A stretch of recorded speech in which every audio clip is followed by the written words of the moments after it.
As a positional student leader, there may be times in your role when you interact with a student of concern. During and after these interactions, it is crucial that you have a strong understanding of the policies and procedures that will guide your response. The purpose of this module is to help you gain a deeper understanding of why and how the university responds, supports, and cares for survivors and students of concern. As a university that receives federal funding, there are a number of policies that we must comply with. As a positional student leader, it is important that you understand how these policies advocate for students and inform your work. In this module, we will discuss two main policies, Title IX and the Clery Act.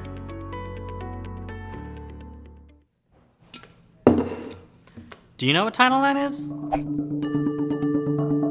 I had only really heard of Title IX in the sports sense. Boys and girls teams have to get the same funding, but other than that, I had no idea. It's basically federally supported programs can't discriminate based on sex. That's part of it. Originally, Title IX was a federal law that ensured gender equality in sports, but in 2011 it was expanded to include a lot more. Title IX now ensures fair treatment in matters including sexual harassment, discrimination based on sex, sexual assault, pregnancy, and parenting. Let's look at some scenarios that Title IX covers. A student who is pregnant has to miss a class for a doctor's appointment. She cannot make up the points she missed. Okay, that's stupid. That's not fair. So I don't know if, is he discriminating against her because she's a female and pregnant, or she's just A professor at a university is known for calling female students a whore in class. That's super messed up. No one, regardless of who you are, where you're from, should be put down in a learning environment. Close to 1 in 4 female undergraduate students have been sexually assaulted or raped. So I think it's a surprising statistic in that it shouldn't be that way. 1 in 4 is just crazy, but I also, unfortunately, don't find it surprising. 68% of sexual assaults on college campuses aren't reported. Yeah, I can see that. I knew a lot of people don't report, but I was thinking it was more like 30, 40%. A lot of students just are ignorant of, what their rights are. I didn't know that, Title IX covered all these things. Seattle University, like all other colleges and universities, has many responsibilities under Title IX to address and respond to issues of sexual violence. Responsibilities include responding promptly and effectively to reports of sexual violence, investigating quickly to determine what occurred, and taking appropriate steps to resolve the situation. While Title IX has been in effect since 1972, the government determined in the recent years that more directed action was necessary. In 2011, the Department of Education released a Dear Colleague letter, which provided colleges and universities enhanced guidance on how to handle and adjudicate incidents of sexual violence.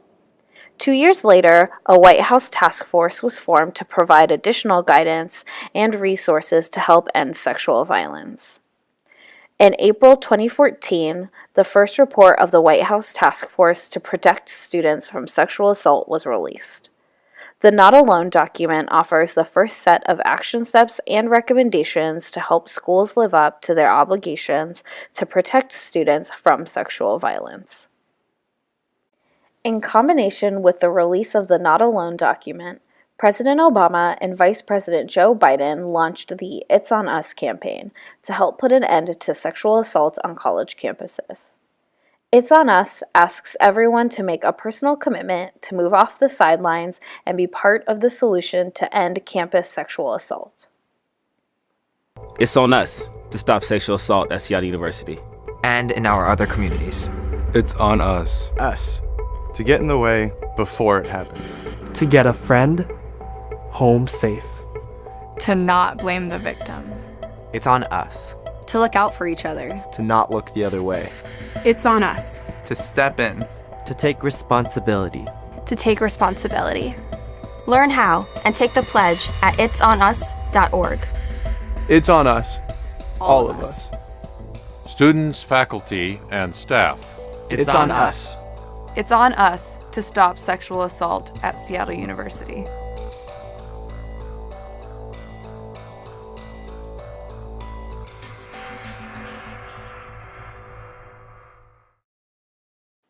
The other major compliance policy discussed in this module is the Clery Act, which requires colleges and universities to keep and disclose information about crime on or near campus. As a university, we are continually working to exceed the standards outlined in these policies. It is our commitment at Seattle University that we will work to address campus violence, enforce policies, and support students to provide the best prevention, response, and care possible.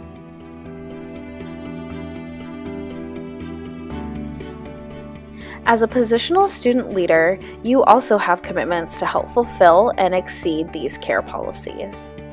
The next half of this module aims to help you understand how your role as a positional student leader interacts with care policies and procedures that exist at Seattle University. While some information applies to all leaders, there will be time allotted during the ilead conference for specific group conversations, as specific procedures may vary depending on your role. Here at Seattle University, we have a number of policies and procedures in place to support students and comply with government regulations. The integrity formation process at Seattle University helps enforce the Student Code of Conduct. As a university, we expect all members of our community to observe standards that reflect personal accountability and responsibility for the common good, demonstrate regard for the safety, security, and health of others, maintain the atmosphere needed for study and reflection, show respect for individuals, and value truthfulness and personal integrity. The integrity formation process for sexual offenses, dating violence, domestic violence, and stalking is handled by the Sexual Offense Review Board. This board is specifically trained to adjudicate alleged violations of the sexual offense policy and provides prompt and equitable handling of cases. Because of their safety and security roles, Seattle University considers resident assistants, desk assistants, desk coordinators, and public safety student staff as responsible employees under Title IX who must report sexual misconduct information to the university. This is a 24/7 obligation. Reporting information about sexual misconduct allows the university to provide the most timely and helpful resources to support students and also the student staff in managing the personal emotional toll that can result from learning about serious concerns. Positional student leaders who are considered responsible employees may have other reporting expectations for other types of incidents or concerns, but those do not derive from Title IX. These additional responsibilities will be clearly articulated by the department you work for. While you may interact with survivors in your role as a student leader, you may also interact with other students of concern. There are two main categories of students of concern at Seattle University: distressing students and distressed students. Distressing students are students whose behavior makes teaching and learning difficult for others. This may include violations of behavioral classroom expectations, habitual interference with classroom environment, persistent and unreasonable demands for time and attention, intimidating or harassing another person through words and/or actions, or threats of physical assault. The other category, distressed students, are students who are experiencing emotional and/or psychological problems that are interfering with their ability to learn. Mental health and well-being are often issues for these students. Behavioral patterns for distressed students include excessive absences, perfectionism, procrastination, excessive worrying, depressed mood, inability to communicate, loss of contact with reality, suicidal thoughts or intentions, homicidal threat, or highly disruptive behavior. You can make a referral if at any time you feel threatened or concerned for your or anyone else's welfare, the behavior is getting worse, you feel overwhelmed or unsure of how to proceed, or you simply feel the need to talk with someone about your observations or concerns. If you are in an emergency situation that requires medical, psychological, or police services, call public safety at 5911 from a campus phone. If you are off campus or calling from a personal phone, call 206-296-5911. There may be times when you do not feel it is a situation requiring immediate attention, but feel that the behavior needs to be brought to the attention of the Students of Concern Committee. It is each office's responsibility to articulate and communicate their own expectations for student staff around all kinds of reporting. The Students of Concern Committee at Seattle University provides collaborative, interdepartmental care for students who are experiencing difficulties that compromise their success at SU. The committee meets on a weekly basis to create support plans for specific students, track trends and issues of student health, wellness, and conduct, and improves, develops, and recommends related university protocols. Members of this committee serve as liaisons with associate deans in each school and college to provide support for students.